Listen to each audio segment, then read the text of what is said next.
Welcome to Motivated Results. So today I'm going to be showing you guys another food prep video. There's actually another one of these recipes that I use very frequently to prepare food for my work week. Now, this is originally a recipe by, I believe his username on YouTube is The Muscle Cook. I'll link his website below where the recipe is actually broken down and detailed. But for the most part, this is a high protein, low moderate fat chili recipe that is pretty macro friendly and actually has a decent amount of protein and fiber, and it's pretty freaking good. So let's get started. I'm going to run through this very quickly because this recipe is a little bit more complicated than some of the other stuff I've showed you, so it does require a little bit more steps, but it's nothing crazy. Alright, so here are the list of items you're going to need. I'm going to run through all of them very quickly because it is quite a bit compared to some of the other recipes. Let me set this camera up here. So, keep in mind that you could change this recipe as much as you'd like. I've actually tailored this recipe a little bit more to my likings and compared to what the original recipe was. And so let's start off with mushrooms. I like mushrooms. If you don't like mushrooms, don't take them. Don't eat them. It is what it is. I use 1 can here. I'm not going to go through the macros of all these items. You guys can go look them up. I'll give you the final macros at the end of the video. I'm using pinto beans for this recipe. This is a about 30-ounce can. Keep in mind they will be drained. You won't be using any of the liquid that's in there. And you can always supplement black beans for this. You're going to need 2 14.5-ounce cans of diced tomatoes. See if I can get this in here. There you go. So you're going to need 2 of those. Other optional items that you can use if you like black olives, if you want to use fresh garlic, you could always use that. In order to keep this a little leaner, what I suggest getting is 2 pounds of ground beef, but getting 93.7 if possible. Also, you could use, I believe, bison meat is a little leaner, but it's up to you. I just go with the ground beef and go with the 93.7. Now, as far as spices go, turn the camera around here. As far as spices go, those awesome camera skills. You are going to need garlic powder. Now, if you're using fresh garlic, you can just always use fresh garlic. It's a little bit better, but I don't have any available. Ground turmeric. This is a little bit harder to find, but this actually gives it a lot of the flavor, so I really suggest looking for this. The original recipe I got this from uses a different name for turmeric, but it's a very similar product. You'll see that down below. Got some ground black pepper. You can always go with the little things you do yourself or just whatever you have available. You're going to need some chili powder. I go with the dark only because I've got it at a pretty good deal. You need salt, your choice, and oregano. So let's start prepping this. Alright, here you go. First step, you're going to want to take the pan, throw it on the stove, heat it up. Don't use any oil, and then just put the ground beef on the pan while hot, let it cook. I would suggest that if you want to use fresh garlic, this is a really good time. In fact, if you want to use the garlic powder, feel free to spray some in at this time. And then just don't, be aware of how much seasoning you're using. That way you're not over salting or seasoning it.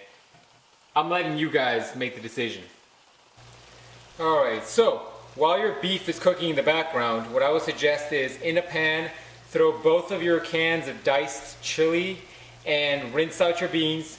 Put that in there, and also the mushrooms and or black olives or whatever you're going to use. One thing I did not mention to you guys, the recipe also requires beef broth. What I'm using today is not sodium free, but reduced sodium beef broth. And what you're going to be using is about 16 ounces. So, if you can see that. You guys tell I'm all kinds of pro as far as this cooking stuff. I forget stuff all the time. So, there you go. 16 ounces, that's 8. And you can use a little less. Sometimes I go a little less, like let's do 14. Usually takes anywhere from 14 to 16.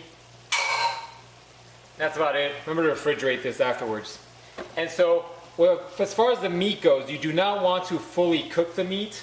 Just get to the point where it's nearly cooked, and then the rest of it is actually going to cook in the stew. So what I would do at this point is stir it a little bit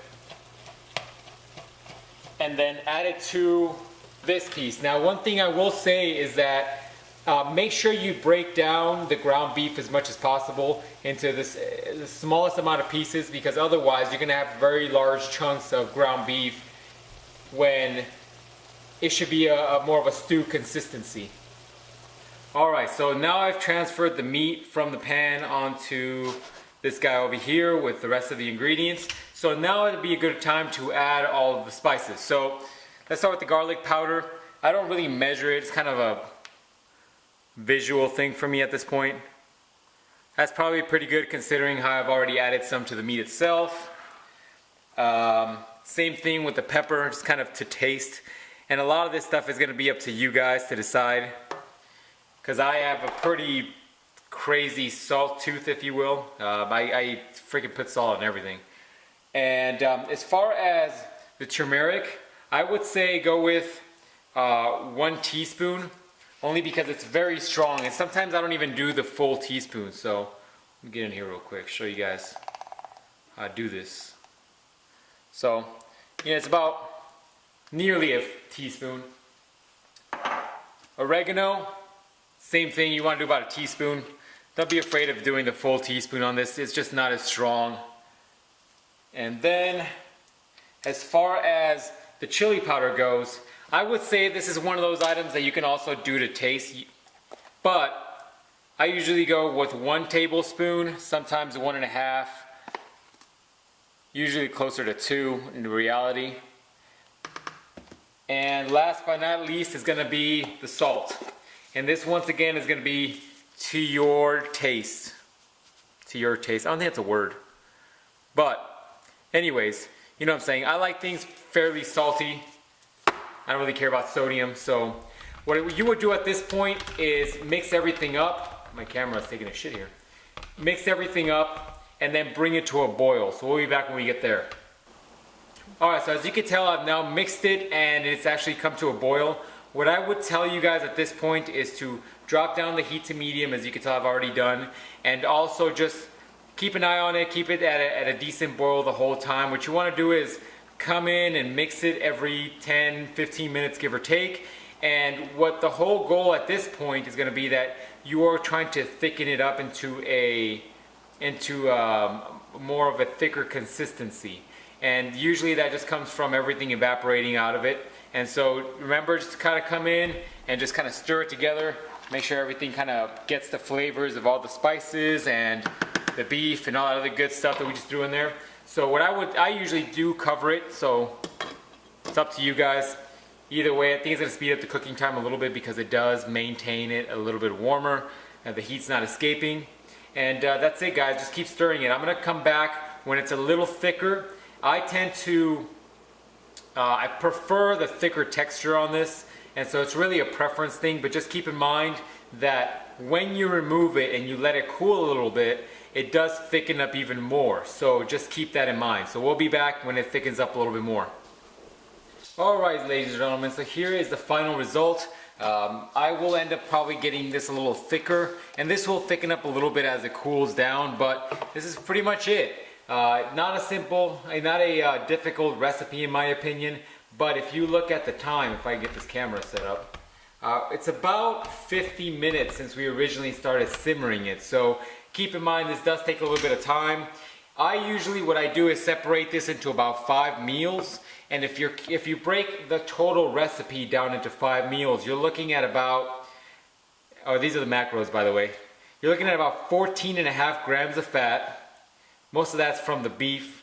You're looking at about 41 grams of carbs, 10.5 of which being from fiber, and about 48.5 grams of protein. So for the most part, it's a very high protein meal with a decent amount of fiber and a moderate low amount of fat. For the most part, I highly recommend it. It's a very easy recipe once you get the prep down. And in fact, it's a very delicious recipe. So that's it, guys. I would change the camera around, but it's a lot easier to do it this way. Thanks again for watching. Comments down below, and we'll see you guys next time.